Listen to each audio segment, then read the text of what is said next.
لیکن یہ مسئلہ اس جگہ کے لیے ہے کہ جہاں پر آپ ایسی جگہ پر بیٹھ کر کے نہا رہے ہوں تو جہاں پر کیا ہے پانی رک جاتا ہو تو پاؤں کو غسل کرنے کے بعد الگ میں اونچی جگہ پر ٹھہر کر کے پاؤں کو دھونا ہے.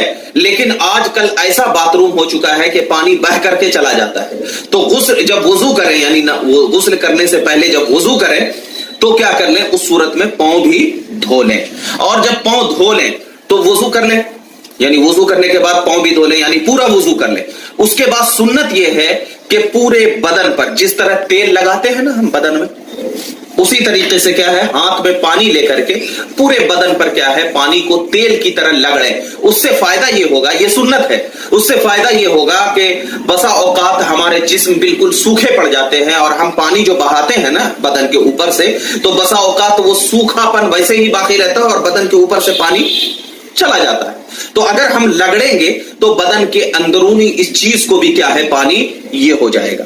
پھر اس کے بعد یعنی پانی کی طرح تیل کی طرح کیا ہے اس پانی کو پورے بدن پر لگڑیں. پھر 3 مرتبہ یہ جو داہنا مونڈا ہے پھر 3 مرتبہ کیا ہے داہنے مونڈے پر پانی کو بہائیں اور پھر 3 مرتبہ بائیں مونڈے پر پانی کو بہائیں. اور جب 3 مرتبہ اس پر اور 3 مرتبہ اس پر بہائیں تو پھر اس کے اوپر سر کے اوپر کیا ہے پانی بہائیں.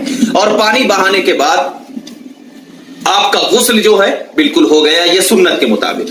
تو جب ان چیزوں سے یعنی غسل آپ جب کر لیں گے تو غسل کرنے کے بعد اگر آپ نے ایسی جگہ پر غسل کیا ہے جہاں پر پانی بالکل رکتا ہے تو آپ کے پانی وہ لگ رہا ہے تو وہ مائع مستعمل ہے.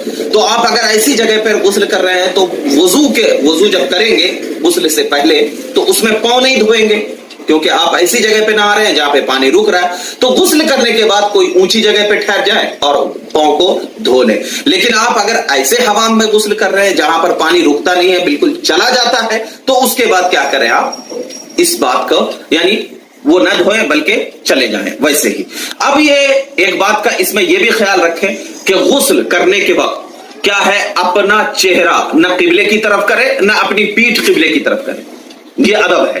بہت سارے لوگ ہوتے ہیں کہ اپنا چہرہ بھی قبلے کی طرف کیا ہے کر کر کے نہانا شروع کر دیتے ہیں اور پیٹھ بھی کیا ہے قبلے کی طرف کر کے شروع کر دیتے ہیں.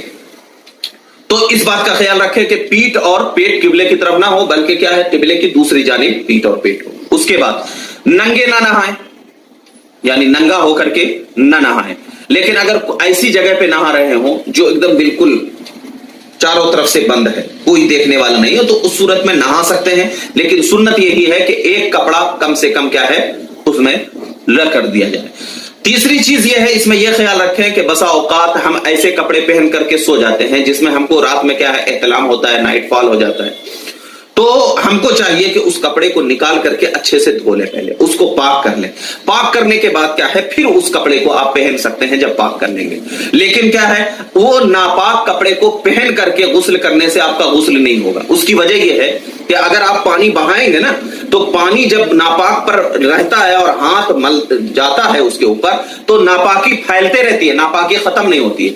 تو جہاں پر ناپاکی لگی ہوئی ہو پہلے اس کو نکال کر کے کیا ہے اس کو پاک کر لیں. اس کے بعد کیا ہے آپ اس سے یہ کریں. اس کے بعد نہانے کے وقت اندر میں باتھ روم کے اندر نہانے کے وقت کیا ہے کسی سے بات چیت نہ کریں, کلام نہ کریں, بات چیت نہ کریں. کیونکہ اللہ کے نبی نے فرمایا حدیث مبارکہ میں ہے کہ بات چیت کرنے والا حمام میں کیا ہوتا ہے اس کو نسیان کی بیماری ہوتی ہے یعنی بھولنے کی بیماری ہوتی ہے. اور سنت یہ ہے کہ نہانے کے بعد آپ کیا کریں ٹوال اندر لے کر کے ہی جائیں, تولیا جس کو کہتے ہیں, اور نہانے کے بعد اس سے پانی کو پوچھ لینا یہ سنت ہے. یہ کیا ہے سنت ہے. اور یہ چیز ذہن میں رکھ لیں کہ نہانے کے بعد اس کے بعد اندر ہی فوراً کپڑا پہن لیں. یہ سنت طریقہ ہے کہ آپ باہر آئیں تو کپڑا پہن کر کے ہی آئیں. لیکن اگر کیا ہے آپ کا بالکل بیڈ وغیرہ بالکل قریب ہے تو باہر بھی آپ کپڑے پہن سکتے ہیں. لیکن کیا ہے یہ چیزیں بالکل واضح طور پر بیان کی گئی ہے. تو 3 اس میں فرض ہے جو کہ میں نے آپ کو پہلے بتایا. 3 اس میں کیا ہے فرض ہے. اور اس کے علاوہ جو یہ طریقہ بتایا میں نے آپ کو یہ سنت طریقہ ہے نہانے کا. اگر کوئی شخص بس کلی ناک میں پانی اور پورے بدن پر پانی بہا لیتا ہے تو اور اس کو یقین ہو جاتا ہے کہ میں ناپاکی سے ایک دم بالکل واضح طور پر دور ہو گیا تو اب اس کے اندر کوئی کیا ہے غسل تو ہو جائے گا. لیکن سنت اور کامل غسل ہونے کے لیے یہ طریقہ اپنانا ہمارے لیے زیادہ بہتر ہے. السلام